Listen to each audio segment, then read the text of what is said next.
السلام علیکم ورحمۃ اللہ وبرکاتہ۔ بسم اللہ الرحمن الرحیم۔ الحمد للہ والصلاة والسلام علی رسول اللہ وعلی آلہ واصحابہ اجمعین۔ محترم سامعین کرام، میرا موضوع ہے اسلامی شادی پارٹ نمبر 3۔ پچھلے درس میں آپ نے سنا کہ نکاح کے ارکان کیا ہے۔ پارٹ نمبر 2 میں بتایا گیا تھا اسلام کے ارکان کیا ہیں، اسلام کی شروط کیا کیا ہیں، واجبات کیا ہیں اور مستحبات کیا ہیں۔ یہ جاننے کا فائدہ یہ ہوتا ہے کہ انسان وہ غلطی نہیں کرتا ہے اور پتہ چلتا ہے کہ کس سے کیا نقصان ہو سکتا ہے۔ تو کیا مطلب ہے ارکان کا؟ مثلا ہم نماز پڑھتے ہیں تو رکوع کرنا، سجدہ کرنا، یہ نماز کے ارکان میں سے ہے۔ تو پوری نماز آپ پڑھیں صحیح سے سب کچھ، لیکن آپ ایک سجدہ چھوڑ دیں، جان بوجھ کے سجدہ نہ کریں، آپ کی نماز ہوگی؟ نہیں ہوگی۔ بلکہ بھول کے بھی اگر سجدہ آپ سے چھوٹ گئی تو آپ کی نماز نہیں ہوگی، وہ رکعت پھر سے پڑھنی پڑے گی۔ تو اس کو کہتے ہیں رکن۔ تو نکاح کی جو رکن بتایا گیا وہ جاننے کا فائدہ یہ ہے کہ اگر بھول کر کے ہو یا جان بوجھ کر کے ہو، اس رکن کو آپ نے چھوڑ دیا تو وہ نکاح ہی نہیں مانا جائے گا، وہ زنا بدکاری ہو جائے گی۔ اور شروط کا مطلب ہوتا ہے کہ جب ہم نماز پڑھتے ہیں تو اس کی کچھ شرطیں ہیں۔ ان شرطوں میں سے ایک یہ ہے کہ انسان باوضو ہو، وضو کر کے نماز پڑھے۔ تو اگر کوئی انسان بغیر وضو کے نماز پڑھ لے، سب کچھ صحیح کرے، سجدہ، پوری رکوع، دعائیں، سب کچھ، لیکن اس نے وضو نہیں بنایا، نماز ہوگی؟ نہیں ہوگی۔ نماز کے لیے وضو ضروری ہے۔ تو یہ شرط جاننے کا فائدہ ہوا، ٹھیک ہے۔ واجبات یعنی ضروری ہے، آپ کو کرنا پڑے گا۔ مستحبات، سنت مستحبات یعنی اچھی بات ہے، کرنی چاہیے، وہ کریں گے تو ثواب ملے گا، اللہ تعالیٰ برکت دے گا، وہ بہتر ہوگا۔ آج کے درس میں ہم یہ جانیں گے کہ جب شادی انسان کی ہو جائے تو شادی کے بعد ایک شوہر کو، ایک بیوی کو کیا کرنا چاہیے۔ اس تعلق سے بھی کچھ سنت اور مستحب چیزیں ہیں، اور وہ یہ ہے، پہلی بات کہ انسان کو چاہیے، یعنی شوہر کو چاہیے کہ اور بیوی کو چاہیے کہ وہ دودھ پی لے، اگر ہو سکے، دودھ کا انتظام ہو سکے تو۔ شادی کے بعد جو پہلی رات ہوگی یا جو بھی وقت ہو، دن بھی ہو سکتا ہے، جب ملے وہ لوگ پہلی بار تو دودھ پیے، ایک گلاس سے، ایک پیالہ سے، ایک ہی پیالے سے دونوں۔ یہ بھی ایک سنت ہے۔ کیا دلیل ہے؟ مسند امام احمد کے اندر ایک حدیث ہے، حدیث نمبر 452 یعنی 452۔ اسما بنت یزید رضی اللہ تعالیٰ عنہ فرماتی ہیں کہ جب عائشہ رضی اللہ تعالیٰ عنہ کی شادی ہوئی تو میں نے ان کو تیار کیا، ان کو دلہن بنایا، تیار کیا۔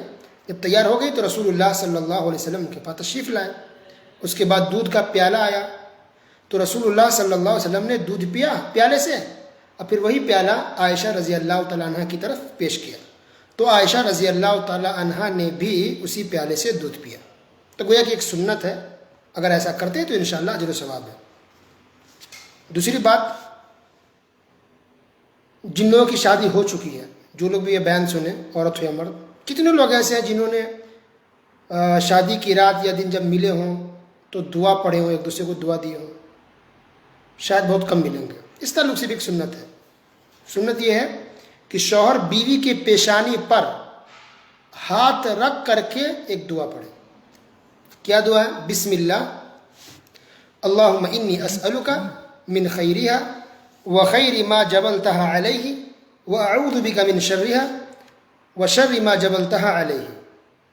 شوہر یہ دعا پڑھے بیوی کی پیشانی پر ہاتھ رکھ کر کے۔ یہ حدیث کہاں کی ہے؟ سنن ابی داؤد، حدیث نمبر 2160 یعنی 2160۔ حدیث یہ صحیح ہے، اور یہ حدیث سنن ابن ماجہ کے اندر بھی ہے۔ تو ایک سنت یہ بھی ہوئی کہ جب شادی ہو تو شوہر بیوی کے پیشانی پر ہاتھ رکھے، بسم اللہ پڑھے اور پھر یہ دعا پڑھے۔ اچھا، جن لوگوں کو معلومات نہیں ہے تو بہت مشکل ہو جاتا ہے۔ ایک مرتبہ ایک شوہر کو معلوم تھا، یہ سنت طریقہ پتہ تھا، بیوی کو معلوم نہیں تھا، تو شوہر نے جیسے ہاتھ رکھا بیوی کے اوپر، دعا پڑھی تو وہ ڈر گئی، اور اس کو لگا کہ یہ شوہر اس کے اوپر کوئی جادو کر رہا ہے، کہ کیا پڑھ رہی ہے، کیا بڑبڑا رہا ہے یہ ہاتھ رکھ کر کے پیشانی پہ۔ وہ گھبرا گئی کہ لگتا ہے جادو ٹونا ہو رہا ہے۔ بتائیے، حالانکہ یہ سنت طریقہ ہے۔ تیسری بات کہ شوہر اور بیوی دونوں کو مل کر کے 2 رکعت نماز پڑھنی چاہیے. جن لوگوں کی شادی ہو چکی ہے بتائیے ان میں سے کتنے لوگ ہیں جنہوں نے پہلی رات دونوں مل کر کے نماز پڑھی ہوں، 2 رکعت نفلی نماز ادا کی ہو؟ بہت کم ملیں گے، شاید کسی نے پڑھی ہو. حالانکہ یہ بھی اچھا طریقہ ہے. کیا دلیل ہے؟ اس کی دلیل یہ ہے کہ ابو سعید کہتے ہیں کہ جب میری شادی ہوئی تو میں نے کچھ صحابہ کرام کو دعوت دی، بلائے گھر پر.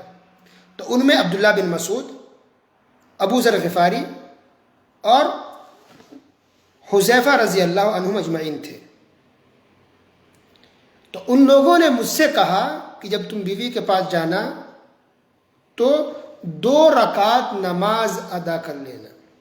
اللہ اکبر. یہ حدیث ہے مصنف ابن ابی شیبہ کے اندر. ایک اور واقعہ ہے کہ ایک شخص کی شادی ہوئی، وہ تابعی تھے، تو انہوں نے عبداللہ بن مسعود رضی اللہ عنہ کو دعوت دی، بلایا یا ان سے بات ہوئی. تو عبداللہ بن مسعود رضی اللہ عنہ نے ان کو کہا کہ جب تم بیوی کے پاس جانا تو 2 رکعت نماز ادا کرنا اور بیوی کو اپنے پیچھے کھڑا رکھنا.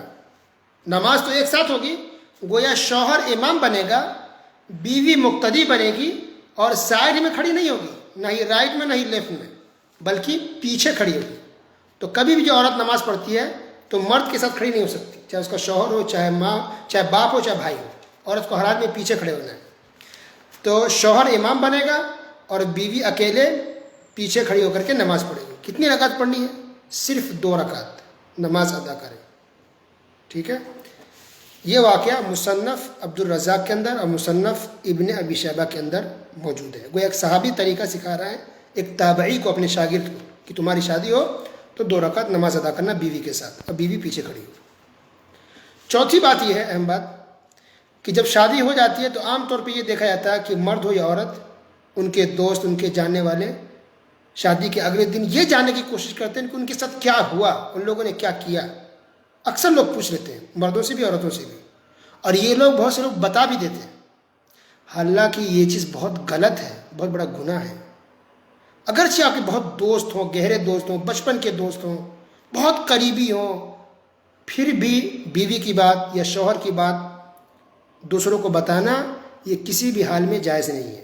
جو بستر کی باتیں ہوتی ہیں، شوہر بیوی کی باتیں ہیں، یہ کسی بھی حال میں، کتنے بھی پکے دوست ہوں آپ کے، کتنے بھی قریبی ہو، اس کو بتانا یہ گناہ ہے. کتنا بڑا گناہ ہے وہ دیکھیے. پہلے نمبر لکھ لیں آپ. یہ حدیث ہے مسند امام احمد کے اندر، جلد نمبر 3، صفحہ نمبر 69. اللہ کے رسول صلی اللہ علیہ وسلم نے ارشاد فرمایا: ان من اشر الناس عند اللہ منزلۃ یوم القیامہ، کہ قیامت کے دن سب سے برا انسان، سب سے خراب انسان اللہ کے نزدیک وہ ہوگا جو اپنی بیوی سے ملا ہو یا عورت اپنے شوہر سے ملی ہو، ثم ینشر سرہا، پھر یہ لوگ اپنے راز کی باتوں کو، اپنے گھر کی باتوں کو باہر کسی کو بتا دیں. اللہ اکبر. تو عورت بھی، لڑکی بھی شوہر کی بات باہر نہیں بتا سکتی ہے، اور شوہر بھی اپنی بیوی کی بات، یعنی شوہر بیوی کی جو خاص باتیں ہیں وہ چیز باہر کسی کو بھی نہیں بتا سکتی ہے، شوہر نہیں بتا سکتا. اگر کوئی بتاتا ہے تو یہ ہے اتنا بڑا گناہ کہ ایسے لوگ قیامت کے دن اللہ کے نزدیک سب سے برے انسان مانے جائیں گے. اللہ اکبر.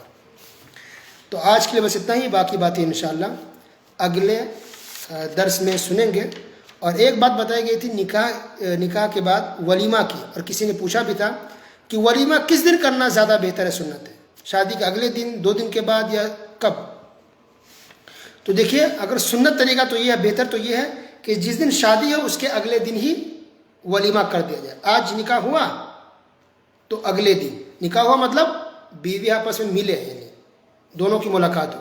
کبھی ہوتا ہے کہ نکاح ہو گیا لیکن رخصتی نہیں ہوئی، تو جو ولیمہ کا تعلق ہو وہ رخصتی سے متعلق ہے. رخصتی یعنی شوہر بیوی آپس میں ملے، ایک ساتھ ہو جائے، بس ایک ساتھ ہونا کافی ہے. تو جب رخصتی ہو جائے یا شوہر بیوی آپس میں ملے جس دن یا جس رات کو، تو اس کے اگلے دن ہی ولیمہ کر دیا جائے. یہ زیادہ بہتر، یہی سنت طریقہ ہے. اس کی دلیل یہ ہے کہ طبقات ابن سعد جلد نمبر 8 صفحہ نمبر 107 میں ہے. انس رضی اللہ تعالیٰ عنہ نے کہا کہ نبی کریم صلی اللہ علیہ وسلم کی جب شادی زینب رضی اللہ تعالیٰ عنہ سے ہوئی تو شادی ہوئی، اس کی صبح ہو کر کے رسول اللہ صلی اللہ علیہ وسلم نے صحابہ کرام کو دعوت دی، بلایا اور گوشت روٹی کھلایا صبح سویرے. آج شادی ہوئی رات میں، تو صبح کل ہو کر کے ہی صبح میں گوشت روٹی لوگوں کو کھلایا. تو صبح کا لفظ ذکر ہے، کل ہو کر کے ہی ولیمہ کیا گیا. تو گویا کہ یہ زیادہ افضل وقت ہے. لیکن آج کسی کی شادی ہوتی ہے، کل نہیں کر پایا کسی وجہ سے، تو اس کے اگلے دن بھی کر سکتے ہیں. ٹھیک ہے. اللہ عالم بالصواب. بارک اللہ فیک. السلام علیکم ورحمۃ اللہ وبرکاتہ.